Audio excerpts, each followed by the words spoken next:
Meus irmãos, graça e paz, eu quero convidar você a abrir sua Bíblia em Gênesis, capítulo 1, versículo 1, princípio de todas as coisas. A minha ideia inicial nessa semana, na escala que o reverendo Erickson sempre faz de mês para mês, era dar sequência à exposição de Lamentações.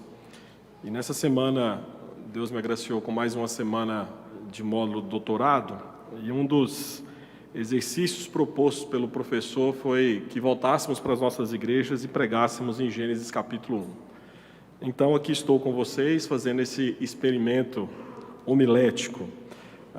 Gênesis capítulo 1, versículo 1, é um texto extremamente importante, texto esse que inicia o credo apostólico. Se você tem familiaridade com o credo, você vai se lembrar que a primeira expressão que é dita no credo é: creio em Deus Pai Todo-Poderoso, Criador dos céus e da terra. A nossa confissão de fé também nos ajuda a pensar sobre a seriedade desse texto, a ideia de Deus como Criador, no capítulo 4, quando diz que aprove a Deus, o Pai, o Filho e o Espírito Santo, para a manifestação da glória do seu eterno poder, sabedoria e bondade, no princípio, criar ou fazer do nada o mundo e todas as coisas existentes nele, quer visíveis, quer invisíveis, no espaço de 6 dias, e tudo muito bom. Por que é importante voltarmos a esse texto? E o texto diz: no princípio criou Deus os céus e a terra. Meus irmãos, a igreja cristã sempre acreditou que Deus é o Criador de tudo aquilo que existe. Só que esta ideia de Deus ser o Criador de todas as coisas vem de uma forma mais acentuada desde o iluminismo, ali no início do século XVIII, sendo abertamente questionada. Desde a fundação do cristianismo, a crença em Deus como o Criador do mundo foi dominante. Mas a história da humanidade nos mostra que, a partir do iluminismo, as pessoas decidiram livrar-se desse paradigma. Assim, desde a Idade Moderna, nós temos visto o homem, num rompante de suposta autonomia, cerrar os punhos, voltar-se para o Criador e dizendo: olha, eu não preciso de um Criador. Por isso que o ser humano pós-moderno quer explicar a sua existência sem precisar admitir que existe um Deus por detrás dela. E para tentar explicar a origem de todas as coisas, o homem tem se refugiado em algumas teorias que exigem, em alguns momentos, muito mais fé do que aquilo que o cristão de fato acredita. E a mais famosa e a mais seguida, e aí todos aqui que estão provavelmente conhecem, é a teoria da evolução, que foi idealizada por Charles Darwin ao lançar o seu livro A Origem de Todas as Espécies, em 1859. Essa teoria, de uma forma bem resumida, sobre a origem do universo, bem mais como as demais teorias existentes, nada mais do que uma tentativa humana de explicar a existência do ser humano, a existência do cosmos, sem precisar apelar para o sobrenatural, para o transcendente, para o divino. Só que essa repulsa do divino, na verdade, tem feito algo que o homem não esperava. Tem levado o homem para longe da explicação do começo, do princípio de todas as coisas. E para nós, meus irmãos, esse ponto, Gênesis capítulo 1, é importantíssimo, porque para nós, para o cristianismo, o ponto de partida é Gênesis capítulo 1, versículo 1. E aí, eu quero que você enxergue nessa noite que, ao nos ocupar, a voltar a nossa atenção para Gênesis capítulo 1, nós iremos encontrar a própria fundação do cristianismo. O nosso ponto de partida é justamente a explicação onde Deus está, onde Ele começa, e ao mesmo tempo, de certa forma, onde Ele começa a sua explicação da história. O livro de Gênesis, que significa o começo, geração, foi escrito por Moisés com a intenção de contar ao povo que acabara de sair do Egito quais eram as suas origens. Foi escrito para dar ao povo daquela época uma compreensão da terra prometida em que eles iriam habitar. Foi escrito para dar àquele povo a noção da sua origem, bem como, ao mesmo tempo, lhes mostrar o porquê que eles tinham direito à terra ao qual eles estavam em peregrinação. O livro de Gênesis retrata em linguagem muito simples e de modo cronológico fatos históricos. Então nós, como cristãos, nós olhamos para o livro de Gênesis, sim, nós entendemos que aqui nós temos uma narrativa histórica. Então Gênesis narra a origem, narra o começo de tudo aquilo que existe, o princípio do tempo, o princípio da matéria, o princípio do universo, o princípio da vida, o princípio do lar, a origem do pecado, a origem do homem, a origem da morte, da sociedade, da salvação. Tudo isso nós encontramos no livro de Gênesis. E mais do que isso, meus irmãos, o que nós sabemos sobre Deus, o que nós sabemos sobre a criação, sobre nós mesmos e sobre onde a salvação começa, meus irmãos, nós encontramos isso no livro de Gênesis. Eu quero que você enxergue o livro de Gênesis como um dos mais importantes, ou se não mais importantes das Escrituras, porque esse livro fornece os pilares teológicos sobre os quais o restante da Bíblia se sustenta.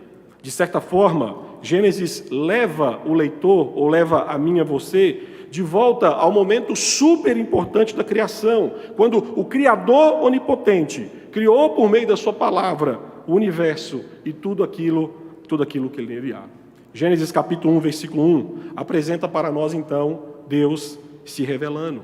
E nós só sabemos o que sabemos de Deus, nós só sabemos o que sabemos da criação, meus irmãos, porque Deus se revelou a nós por meio de Gênesis capítulo 1, versículo 1. E eu quero então, nessa noite, responder a você o que é que esse versículo, que é um versículo que faz parte dos credos e confissões, faz parte daquilo que nós tanto falamos e repetimos. Meus irmãos, o que é que esse relato, de certa forma, que é Gênesis capítulo 1, ensina para nós a respeito de todas as coisas? Primeiramente, nos ensina a existência de um Criador.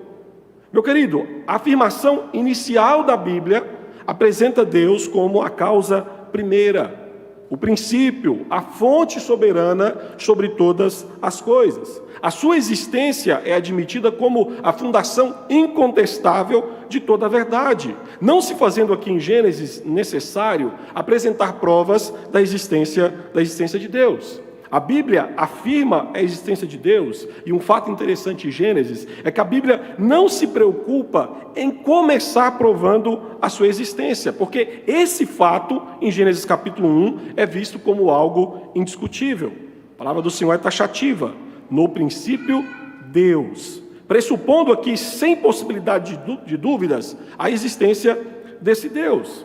E é fato que a Bíblia nada revela acerca do passado de Deus, se pudermos dizer assim, mas simplesmente descreve Deus surgindo na eternidade para iniciar a obra da sua criação. A existência de Deus não está então condicionada àquilo que Gênesis diz aqui, ao princípio. Ao mesmo tempo também, a expressão no princípio, de certa forma, não aponta para uma eternidade passada. Gênesis capítulo 1, versículo 1, apenas destaca o ponto inicial do tempo, como eu e como você conhecemos agora.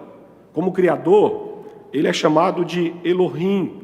Esse é o termo que é usado aqui em Gênesis capítulo 1. E esse termo, quando é usado no hebraico, aponta para a força, aponta para a majestade, aponta para a grandeza de Deus. Este nome de Deus, Elohim, apresenta a sua relação transcendente com a sua criação. Ou seja, mostrando que Deus está acima daquilo que ele criou. Gênesis, meus irmãos, afirma que, diferente dos seres humanos, Deus é sem princípio, não gerado, sem oposição ou limitações no seu poder. É por isso que Derek Kidney disse que não é por acidente que o termo Deus exerce a função de sujeito da primeira sentença da Bíblia, porque esta palavra, ou seja, a palavra Deus, domina o capítulo inteiro e salta à vista em cada ponto das primeiras páginas das Escrituras. Só para que você possa ter uma ideia, capítulo 1 e capítulo 2 de Gênesis, o nome de Deus é usado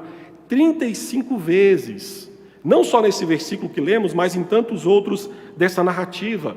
Na verdade, quando você atenta de certa forma, para a passagem ou para o livro como um todo, você vai ver que o tempo inteiro, o personagem principal do livro dos começos não é um povo que está se formando, não são os patriarcas, não é o primeiro homem, mas é o próprio Deus. Por isso, deixe-me nessa noite te ajudar a pensar um pouco diferente do livro de Gênesis, porque nós temos a ideia de que o uso apologético dos capítulos iniciais de Gênesis é algo importante. Mas eu quero te falar que não era essa a intenção ou propósito do autor. Meus irmãos, Gênesis foi escrito para o povo de Deus e não para descrentes. O autor de Gênesis, obviamente inspirado pelo Espírito do Senhor, que é Moisés, partiu do pressuposto aqui que existe um absoluto por trás da existência de Deus, que é justamente a fé. Meus irmãos, Moisés aqui não está tentando convencer os leitores sobre a existência de Deus, mas está aqui ensinando a respeito de Deus. Por isso que Gênesis é uma declaração da existência de Deus e não uma defesa sobre a sua existência. E aí é fato que se você que está me ouvindo nessa noite, você não crê em Deus, você pode dizer, poxa, quão simplório é esse argumento? Ou seja, crer na existência de Deus como Criador é um ato de fé. E eu lhe digo que sim, tudo é uma questão de fé. O evolucionista naturalista, por exemplo, para aceitar todas as suas teorias, rompendo com o sobrenatural, como dizia Francis Schaeffer, ele também tem que dar um salto gigantesco de fé. Meus irmãos, o ateu precisa de fé, porque o ateu crê que Deus não existe, e as suas ideias não podem ser provadas, ou seja, ele diz, olha, você como cristão, você não consegue provar a existência de Deus, ok, mas um ateu, por exemplo, consegue no laboratório e provar que Deus não existe? Não. No final das contas, o ateísmo é tanto uma questão de fé, quanto é o cristianismo. Por isso que as Escrituras vai afirmar que crer no Criador é uma questão de fé. Hebreus capítulo 11, versículo 3 vai falar sobre isso. Pela fé, entendemos que foi o universo formado pela palavra de Deus, de maneira que o visível veio a existir das coisas que não aparecem. Então, para aceitar que Deus é a origem de todas as coisas, a fé é necessária. E entenda, não é porque não haja evidências de que Deus é o Criador, mas porque para aquele que não crê, nenhuma evidência é suficiente. Esse texto ainda nos revela uma segunda verdade a respeito de Deus. Gênesis 1, capítulo 1, versículo 1, nos ensina a singularidade do Criador. Meus irmãos, os povos que cercavam Israel tinham a sua própria cosmogonia. O que é uma cosmogonia? São relatos que explicam a origem do universo e da humanidade. Esses relatos que, de certa forma, fazia parte do Egito e também fazia parte do povo ao qual Israel agora caminhava entre suas terras, falavam de mitos. Mitos esses que, de certa forma, apontavam para monstros que lutavam nas profundezas dos mares, dos oceanos, e de deuses que guerreavam para que o universo viesse a existir. O mais conhecido desses mitos da criação é o épico babilônico conhecido como Enuma Elish.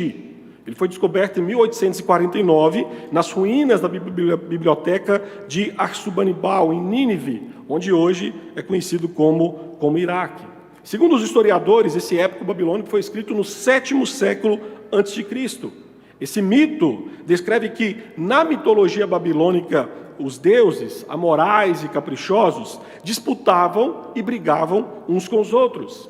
Marduk, que era o mais soberbo dos deuses, ataca então e mata Tiamat, a deusa mãe. Em seguida, ele divide o corpo dela em duas partes, sendo que uma delas ele transforma no céu e a outra ele transforma na terra.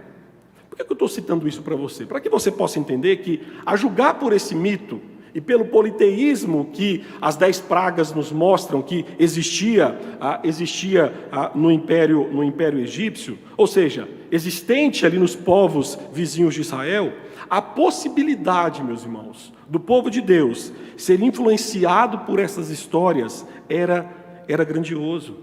Por isso que Moisés, ao escrever Gênesis, tinha como propósito levar o povo de Deus, o povo de Israel, a pensar em uma ética monoteísta, segundo a qual toda a criação é atribuída ao comando único e verdadeiro de Deus. A afirmação, então, de Moisés, de que não existia nada antes de Deus o trazer à existência, aqui em Gênesis capítulo 1, versículo 1, meus irmãos, aqui é um ataque ao politeísmo, é um ataque à idolatria, é um ataque ao panteísmo que o povo de Deus, o povo de Israel, acabara de escapar. Então, Gênesis apresenta um Deus que sozinho criou todas as coisas e está no controle da sua criação. Gênesis aponta para a singularidade de Deus. Gênesis destaca que há somente um Deus verdadeiro e que esse Deus criou todas as coisas. Então entenda que Gênesis foi escrito para ensinar que Elohim não é simplesmente superior aos deuses das nações vizinhas de Israel. Não. A ideia é mostrar que somente Ele é Deus. Somente Ele é o Criador de todas as coisas. Além disso, aqui há uma segunda resposta que damos do porquê que Gênesis 1 foi escrito. É porque Gênesis 1, versículo 1, nos ensina a iniciativa do Criador.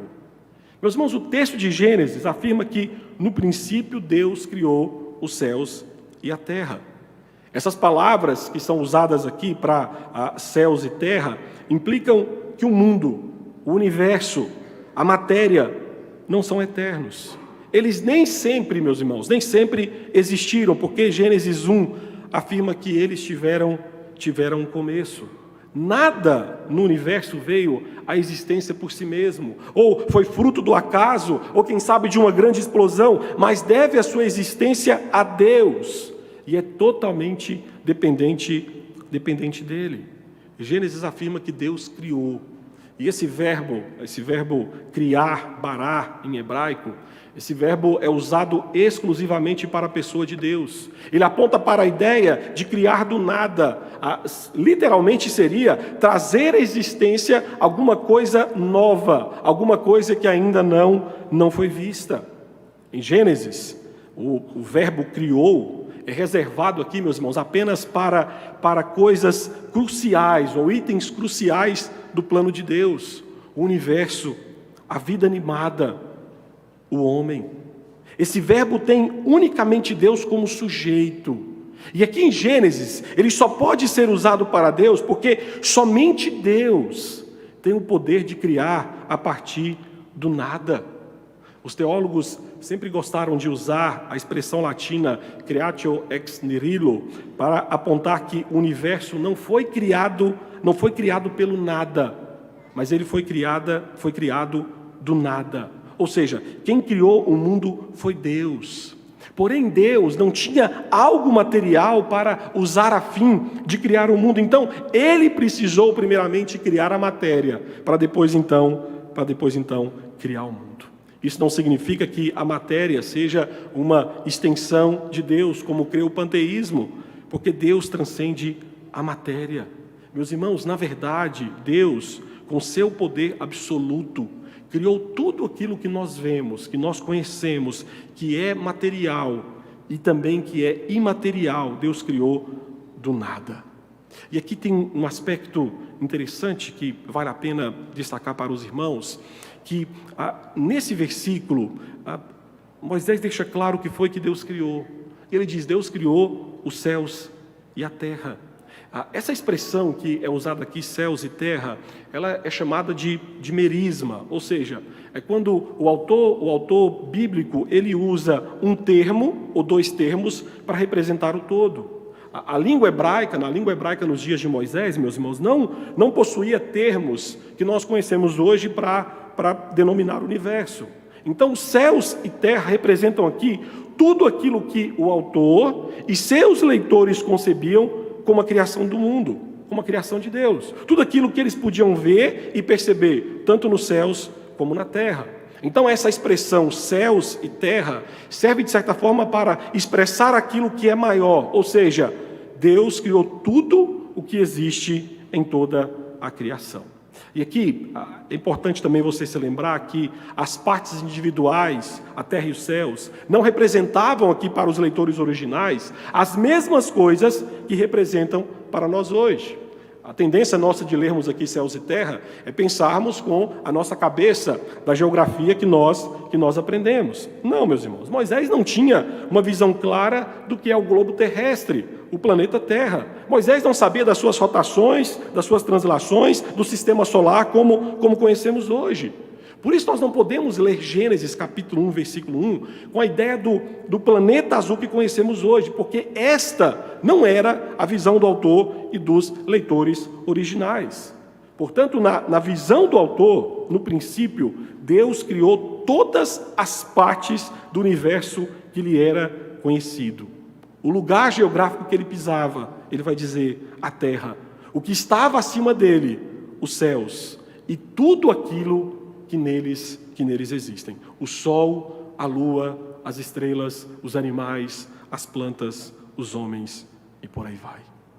Em suma, o que Gênesis capítulo 1, versículo 1 nos mostra é que o universo só veio a existir porque o Criador teve esta iniciativa. Sem a sua ação criativa, meus irmãos, nada do que conhecemos hoje, de fato, existiria. E o que esse texto, meus irmãos, tão pequeno, e que nós tanto repetimos e aprendemos muitas vezes na escola dominical, o que esse texto implica para nós hoje? E eu quero lançar as aplicações nessa noite em forma de perguntas. A primeira pergunta que eu lanço para você a partir de Gênesis capítulo 1, versículo 1, de onde parte a sua visão de mundo? De onde parte a sua cosmovisão? Meus queridos, partindo de Gênesis 1, versículo 1, nós cremos que o cristianismo tem a verdade sobre toda a realidade, que o cristianismo nos dá a perspectiva para interpretar corretamente todos os assuntos da nossa existência. Gênesis capítulo 1, versículo 1 fornece a base para crer que todo o universo espelha a mente do Criador, que nada na criação tem identidade separada da vontade do seu Criador. Por isso que toda a criação deve ser interpretada, levando em consideração a sua relação com Deus. Gênesis capítulo 1, versículo 1, nos ensina que todo o sistema de pensamento se inicia em algum princípio último. Então compreenda, se não começa em Deus, começa em alguma dimensão da criação. Quem sabe a dimensão material, quem sabe a dimensão biológica, quem sabe a dimensão espiritual, ou seja lá o que quer que seja. O homem na pós-verdade tem absolutizado o material. E aí ele parte do material para interpretar todas as coisas. O material funciona como um Deus, por meio do qual as demais coisas passam a ter sentido de existir. Meu irmão, a decisão mais fundamental que todos nós enfrentamos ao longo da vida é o que vamos reconhecer como realidade última, a fonte sem causa e a causa da nossa existência. Todo o restante da nossa visão de mundo depende dessa decisão inicial, de Deus no princípio de todas as coisas, ou alguma coisa que nós colocamos no lugar de Deus. Lembre que na exposição de Gênesis 1, versículo 1, eu te falei sobre a questão da fé. Pois é, ela é primordial. Roy Closer, que é um filósofo, ele é um filósofo que não é cristão, diz que a fé é uma prática universal, e se não for dirigida a Deus, será dirigida a outra coisa. Então, olha só, o materialista ele pode dizer para você o seguinte: olha, vocês cristãos são simplórios porque vocês têm fé. Meus irmãos, o materialista também possui fé. Na realidade, os materialistas, os secularistas, estão fundamentados em alguma crença básica, como acontece no cristianismo. E eu quero te dar um exemplo para que você possa ver isso de forma prática. Nós estamos aí nas últimas semanas ouvindo a questão do aborto no Brasil ser legalizado ou não. E é fato que os principais defensores da questão do aborto no Brasil vão defender que é uma questão de saúde pública, direito da mulher, empoderamento. Olha só, digo para você que isso é uma cilada, é um baita de uma mentira, porque isso tem muito a ver com a visão de mundo que quem defende o aborto adota. Geralmente, as propostas de aborto no Brasil hoje, elas partem muito de uma agenda progressista marxista, e que abraça uma visão de mundo materialista, na qual ignora qualquer dimensão transcendental da existência humana. O que eles vão defender? Olha, cabe ao homem criar suas próprias regras morais, independentemente de qualquer noção de ordem superior divina.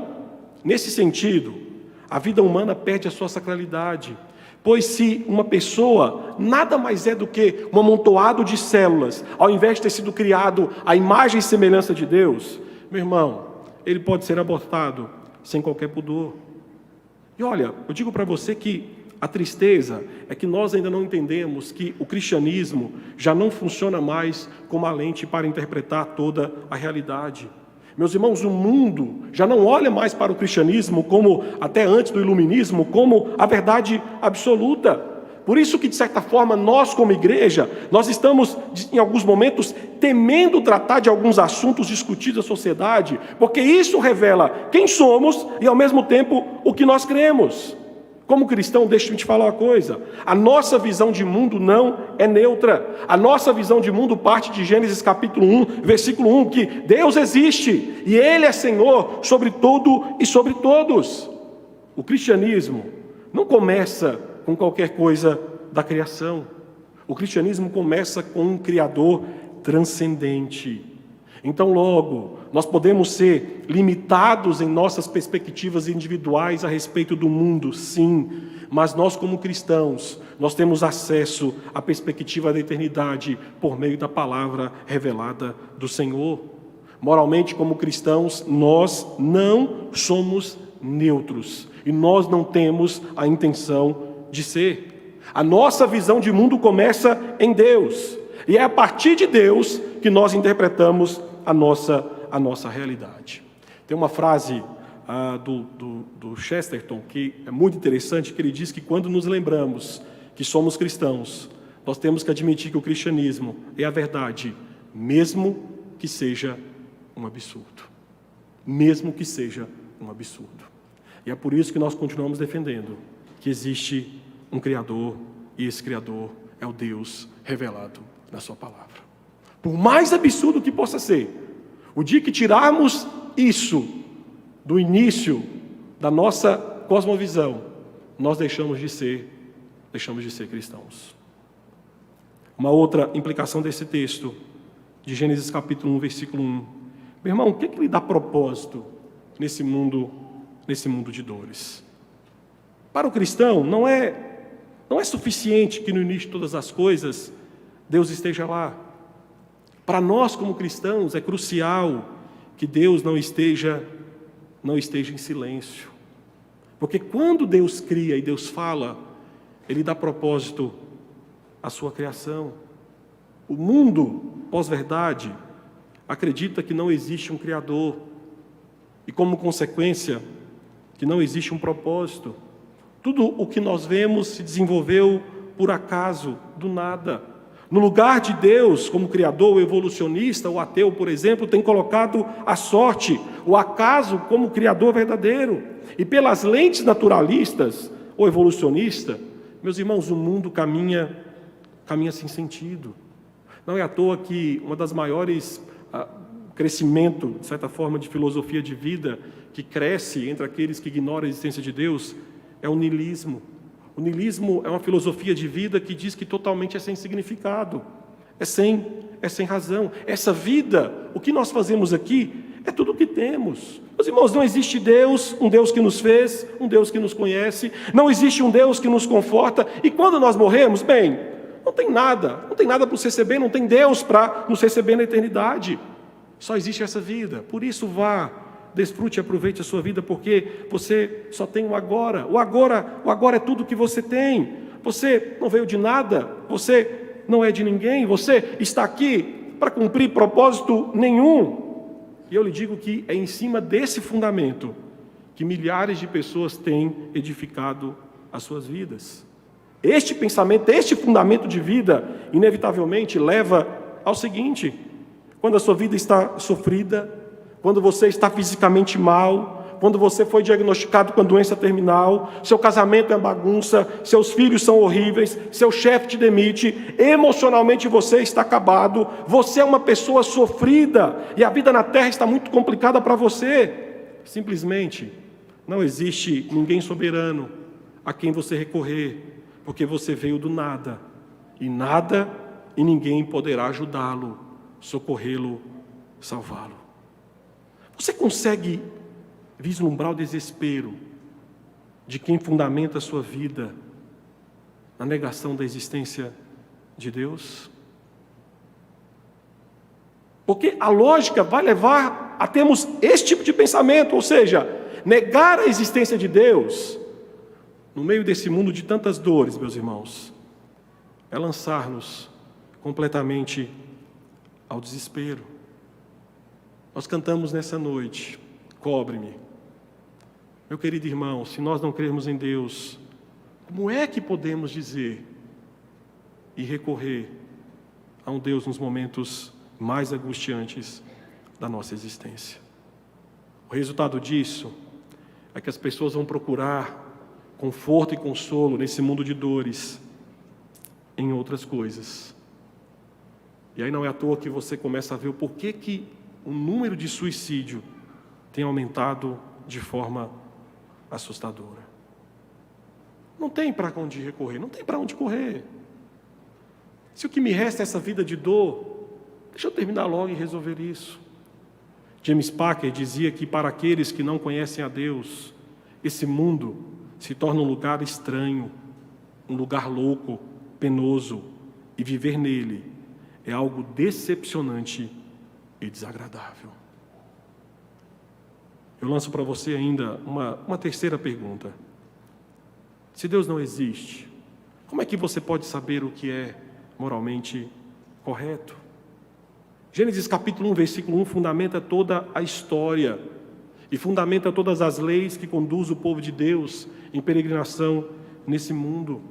Por isso que negar a existência de Deus abre as portas para o liberalismo moral, porque não existe mais um padrão moral absoluto. E foi seguindo essa ideia que recentemente, alguns anos atrás, o biólogo e ateu inglês Richard Dawkins escreveu um livro, Deus é um Delírio. E a partir desse livro dele, ele promoveu uma campanha em ônibus e outdoors por toda a Inglaterra com a seguinte frase: provavelmente não há Deus. Portanto, deixe de se preocupar e aproveite a sua vida. A visão ateísta é que nossa vida é resumida pelo acaso, sem a existência de um legislador, sem um padrão moral que transcende o espaço, o tempo e a cultura. Então, dessa forma, ideias como moral, ética, certo, errado, bem, mal, pecado, meus irmãos, tornam-se simples ilusões sociais.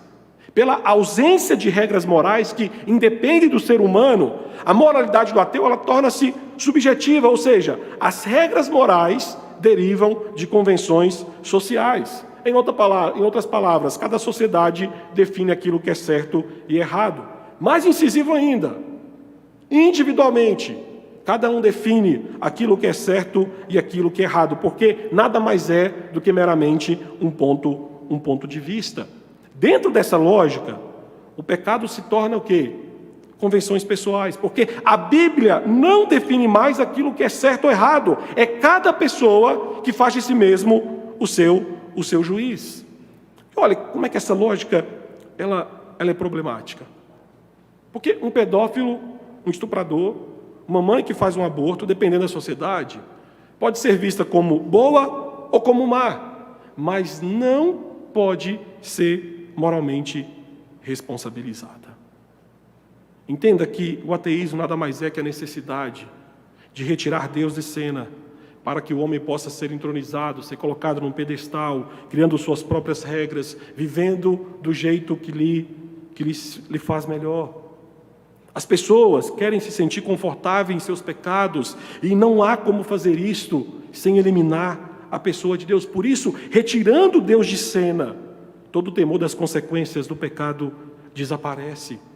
Olha para você ver como é que isso é real. Julian Huxley, que foi líder da Unesco e um dos principais evolucionistas do mundo, afirmou que eu creio que a razão por que nós nos agarramos à teoria da evolução foi porque a ideia de Deus interferia em nossos princípios morais sobre o sexo. Se não existe Deus, se não existe um padrão moral transcendente, absoluto, minhas atitudes são condicionadas por aquilo que eu acredito ser o melhor para mim. E a nossa sociedade, aos poucos, vai cedendo a esse liberalismo moral, fruto de uma visão de um mundo extremamente secularizada. Você pode estar dizendo assim, pastor, mas isso é lá fora. Não, meus irmãos. Tristemente, muitos de nós cristãos, nós ainda estamos cegos para esse problema. E eu vou te dar um exemplo aqui, principalmente para você que ainda tem filho em idade escolar. Nós temos entregado os nossos filhos para professores seculares durante 13, 14, 15, 20 anos. E aí depois nós questionamos por que os nossos filhos abandonaram a fé em Deus. Meu querido pai, querida mãe, deixa eu te falar uma coisa. Domingo, hoje, provavelmente, se o seu filho tem uma vida bem ativa na igreja, na sexta-feira, no sábado, no domingo, ele deve ter recebido ou recebeu alguma instrução a respeito da existência de Deus. Só que boa parte do currículo escolar do seu filho, na segunda-feira, vai ensiná-lo a negar a existência de Deus. E vai. O que eu quero que você entenda é a importância de nos atentarmos para essa visão de que Deus não existe. E que temos que reforçar isso com os nossos filhos. O mundo em que nós vivemos, queridos, constantemente bate pesado nos nossos filhos, na escola, na faculdade, por meio de professores que não creem, em sua grande maioria, na existência de Deus. E como eu te falei que nós como cristãos, nós não temos uma fé neutra, não existe neutralidade também por parte de alguém que não acredita em Deus. O que ele quer fazer na escola, na faculdade, é justamente que o seu filho deixe de acreditar e tenha como ponto de partida para a sua existência a pessoa de Deus. E eu quero finalizar o sermão nessa noite com uma afirmação. Se as outras foram em perguntas, essa eu digo em afirmação. Meu irmão, diga sim para o Cristo da criação, para o mediador da redenção. O que nós cremos é que a criação provém de Deus Pai. Claro que sim. Mas o trabalho foi feito por intermédio do seu Filho, Jesus Cristo. Então, quando nós negamos a existência de Deus, nós estamos negando a obra e a vida de Cristo, o mediador da criação. João capítulo 1, versículos de 1 a 3, vai dizer que todas as coisas foram feitas por intermédio de Cristo, e sem Ele, nada do que foi feito se fez. Paulo, em Colossenses capítulo 1,16, também afirma que em Cristo foram criadas todas as coisas, no céu e sobre a terra. Tudo foi criado por meio dele e para ele. Então, o relato da criação de Gênesis deve motivar, de certa forma, nos motivar a amar Jesus ainda mais, porque Ele é também o Cristo da criação. As palavras do apóstolo Paulo e do apóstolo João, Cristo está aqui no centro do ato da criação e também está no centro do ato da redenção como mediador. Então, graças a Deus, que o Cristo da criação é também o Cristo da cruz. Todavia, esta criação que hoje conhecemos, de certa forma, e na qual nós também estamos inseridos, meus irmãos, ela geme por redenção. Porque a criação original de Deus foi manchada, foi maculada pelo pecado. E esta redenção é descrita na Bíblia como um retorno a um estado ou situação original bom e perfeito. O mundo criado de forma perfeita por Deus foi totalmente afetado pelo pecado. E Cristo, o mediador da criação, é também o mediador da redenção da criação original. Nós temos que entender que em Jesus Cristo, Deus não rejeita a sua primeira criação e faz uma nova, mas Ele persiste na sua criação original e caída. Meus irmãos, Deus se recusa a abandonar a obra das suas mãos e, de fato, Ele sacrifica o seu próprio Filho para salvar o seu projeto original. Quando Cristo esteve entre nós, Ele nos deu alguns vislumbres desta redenção através dos seus milagres. A maioria dos milagres de Jesus são de restauração. Restauração à saúde, restauração à vida, restauração à liberdade.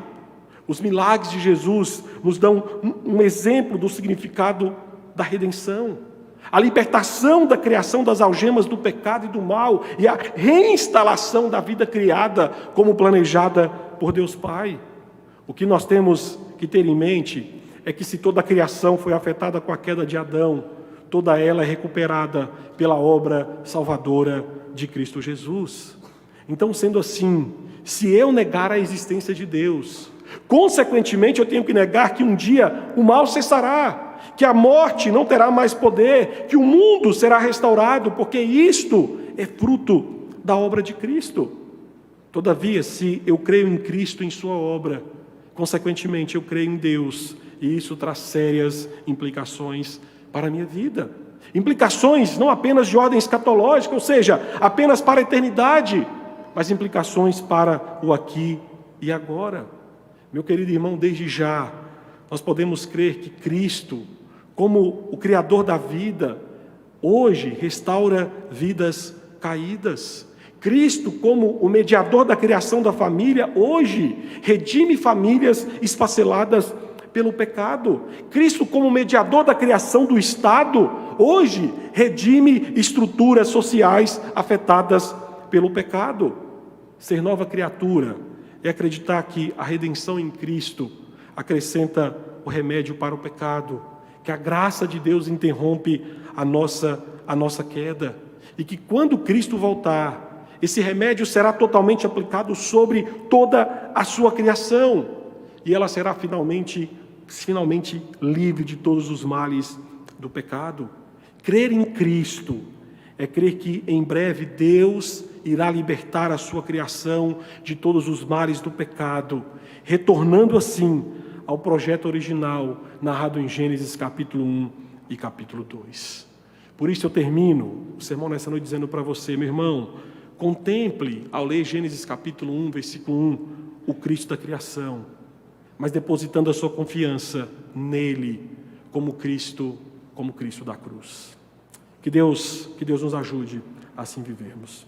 Eu quero pedir a você que curva a sua cabeça, e nós estaremos orando de forma silenciosa, e o coral misto estará então quebrando o silêncio e nos conduzindo em louvor ao Senhor.